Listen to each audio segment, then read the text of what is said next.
Okay, ganito ang trabaho ko. So, magsulat ng mga pamisa, pasalamat, at sa mga kaluluwa. Kalagni.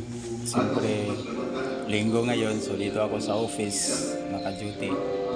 Karon nga alas Pagkatapos ko 8. isulat yung mga pangalan ng mga kaluluwa at yung magpapasalamat sa mga biyayang natanggap nila sa pamilya.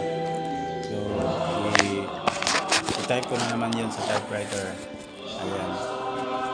I-type ko yung lahat ng pangalan, ng kaluluwa, pati yung nagpapasalamat.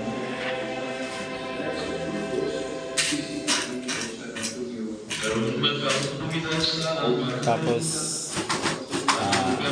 ayun, bigay ko yung resibo sa nagpapamisa.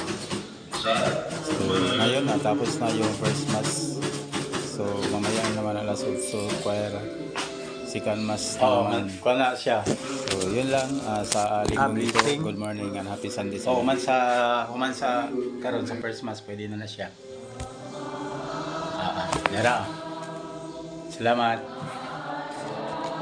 Ito yung trabaho ko dito, guys. So, happy Sunday sa lahat.